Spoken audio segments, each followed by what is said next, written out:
नमस्कार, NokingNews.com में आपका स्वागत है। मैं हूं गिरिजेश वशिष्ठ। आज मैं आपको बताने वाला हूं कि किस तरह से हिंदुस्तान का आरएसएस भारत को एक ऐसे जाल में फंसा रहा है जिससे निकलना मुश्किल होगा, किस तरह से देश के लिए खतरे खड़े कर रहा है और किस तरह से पाकिस्तान को इससे फ़ायदा हो रहा है और किस तरह पाकिस्तान भारत की घेरेबंदी कर रहा है। ये सारी चीज़ें मैं आपको बताऊंगा। कुछ हाल के घटनाक्रम ऐसे हुए हैं जिन्होंने भारत को बड़ी शर्मनाक स्थिति में भी खड़ा कर दिया है और दूसरी हालत ये भी है कि पाकिस्तान को भारत की घेराबंदी करने का मौका मिल गया है और भारत के अंदर बड़े ही अच्छे तरीके से वो पैठ बनाने लग गया है और भारत में धीरे धीरे पाकिस्तान कुछ लोगों को अच्छा लगने लगे, इसकी उसने कोशिशें शुरू कर दी हैं। वो क्या मामला है, किस तरह की गलतियां की गई हैं, वो कौन सी गलतियां हैं जिसको रोकना चाहिए था, वो कौन सी गलतियां जिस पे खुलकर संघ को सामने आना चाहिए था, वो कौन सी गलतियां जिस पे खुलकर बीजेपी को सामने आना चाहिए था और उसने नहीं आई और मामला बिगाड़ती चली जा रही है। इस पे बात करेंगे। कहीं मत जाइए, चैनल को सब्सक्राइब कर लीजिए।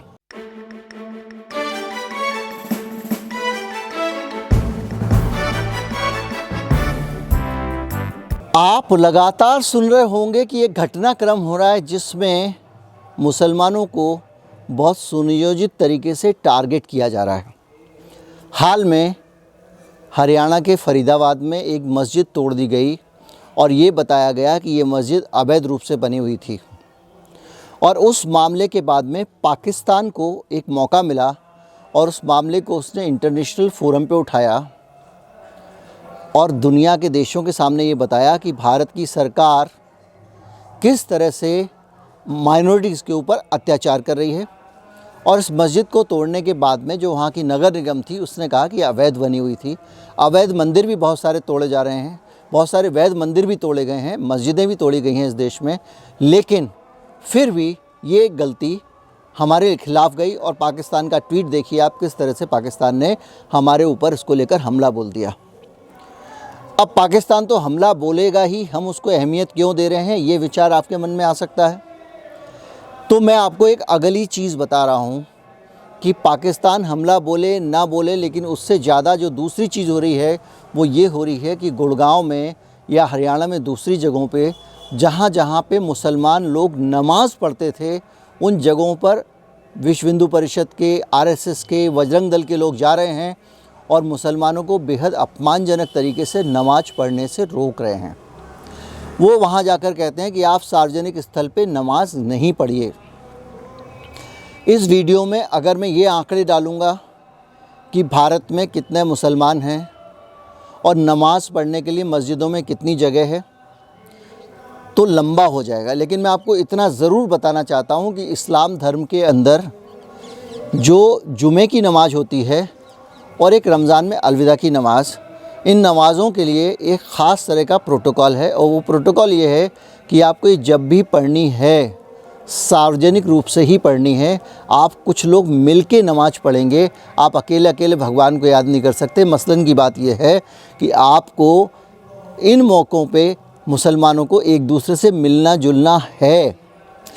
अब जब इस नियम पे जाते हैं आप इस्लाम के, तो जाहिर सी बात है कि आपको उतना स्थान चाहिए होगा जहाँ पे लोग मिलके नमाज़ पढ़ सकें। उसके लिए भारत में उतनी मस्जिदें भी होनी चाहिए जो कि नहीं है। यही वजह है कि जहाँ खुले मैदान होते हैं, पार्क होते हैं, वहाँ लोग इकट्ठे हो जाते हैं, नमाज़ पढ़ लेते हैं और अपने काम में लग जाते हैं। अभी तक कहीं पे भी पूरे भारत में ऐसा कोई मामला नहीं आया जिसमें कि मुसलमानों ने किसी जगह पर नमाज़ पढ़ी हो, धीरे धीरे उस ज़मीन पर कब्ज़ा कर लिया और वहाँ मस्जिद बना दी हो, जैसा कि प्रचार लगातार किया जा रहा है।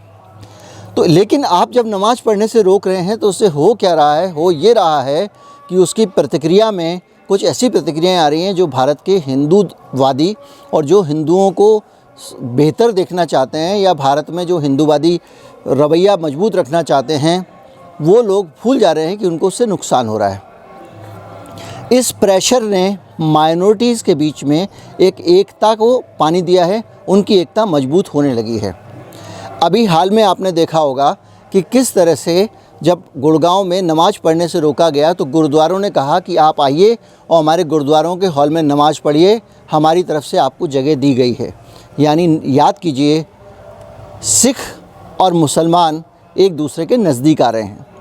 दूसरा उदाहरण देता हूँ।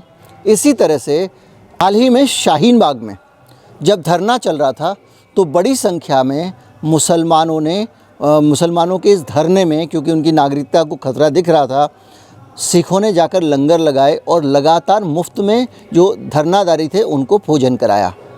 अगर इस उदाहरण को भी आप नज़रअंदाज करना चाहें तो एक और उदाहरण है, और वो ये है कि किसान आंदोलन जब हुआ तो पश्चिमी यूपी से लेकर सब जगहों पर किसान आंदोलन के प्रति खुलकर मुसलमानों ने एकजुटता दिखाई।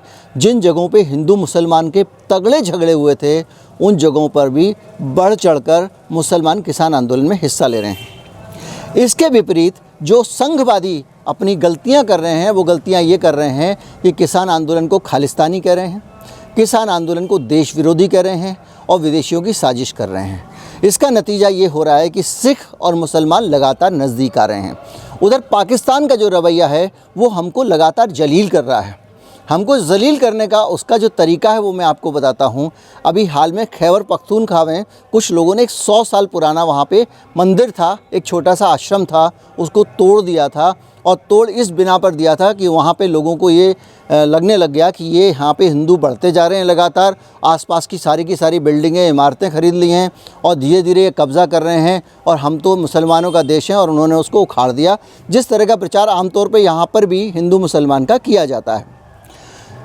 उस मंदिर को तोड़ने के बाद में पाकिस्तान के सुप्रीम कोर्ट ने सुओ मोटो यानी स्वतः संज्ञान से इस मामले को उठाया और आदेश दिया कि जिन जिन लोगों ने मंदिर को जलाया था उनको सबको सज़ा दी जाए, और सरकारी खर्चे से रिकॉर्ड टाइम के अंदर वो नया मंदिर बना। वहाँ मंदिर में जब दिवाली मन रही थी तो वहाँ के मुसलमान के चीफ जस्टिस, जो मुसलमान चीफ जस्टिस थे पाकिस्तान के, वो उस दिवाली में हिस्सा लेने गए और वहाँ उन्होंने दिवाली की पूजा में भाग लिया। वो संदेश दे रहे हैं कि हम एक देश हैं, ऐसे देश हैं जो अपने माइनॉरिटीज़ का ख्याल रखते हैं। हम संदेश दे रहे हैं कि माइनॉरिटीज़ खतरे में है क्योंकि हम उनको नमाज भी नहीं पढ़ने दे रहे हैं। अगर गुड़गांव का भी आप आंकड़ा लें तो 37 में से सिर्फ 20 जगहों पर आप मुसलमान मस्जिद नमाज पढ़ पा रहे हैं, बाकी जगहों पे नमाज पढ़ने पे इस भीड़ तंत्र ने रोक लगा दी है। और ये सब अंतर्राष्ट्रीय मंचों पर उठाया जा रहा है। अगर आप अंतर्राष्ट्रीय मंचों पर हो रही किरकिरी को एक तरफ रखें तो आप याद कीजिए कि सिखों और मुसलमानों का एक साथ होना भारत के लोगों के लिए सोच का विषय इसलिए हो सकता है, समझने का विषय हो सकता है, क्योंकि हमारा इतिहास गवाह है कि जब खालिस्तान का आंदोलन हुआ था उसे भी पाकिस्तान से ही समर्थन मिला था। और यही वजह है कि पाकिस्तान जब सिखों का मामला आता है तो संबंध कितने भी ख़राब हों बढ़ चढ़कर दोस्ती दिखाता है। याद कीजिए अभी हाल में करतारपुर साहब का जो कॉरिडोर था वो सिखों के लिए उत्साह के साथ खोला गया। इमरान खान ने खोला, मनमोहन सिंह वहाँ पे गए थे तीर्थ यात्रा करने के लिए। और अब टेरी इलाके में और बहुत सारी जगहों पे, वहाँ पे झेलम का जो इलाका है वहाँ पे पाकिस्तान में कुछ गुरुद्वारों का रेस्टोरेशन हो रहा है। उन गुरुद्वारों को ठीक किया जा रहा है, चमकाया जा रहा है और उनको भी पर्यटकों के लिए खोल दिया जाएगा, भारतीय वहाँ आ जा सकेंगे। यानी कि लगातार पाकिस्तान और वहाँ के जो मुस्लिम सरकार है वो सिखों और पाकिस्तानों की नज़दीकियाँ बढ़ाने में लगी है। वो चाहते हैं कि पाकिस्तान और सिख मिलकर हिंदुस्तान में जो माइनॉरिटीज़ पे जुल्म सितम हो रहे हैं उनके लिए लड़ें, और जैसे जैसे यहाँ से आवाज़ें उठेंगी वैसे वैसे अंतर्राष्ट्रीय फोरम पे भी उनको लाया जाएगा। रहा सवाल इस्लामोफोबिया का, तो जो इस्लामोफोबिया है, जैसे ही सिख मुसलमान के साथ मिल जाते हैं तो वो इस्लामोफोबिया नहीं रह जाता, वो मिलके एक माइनॉरिटीज़ पे अत्याचार की शक्ल ले लेता है।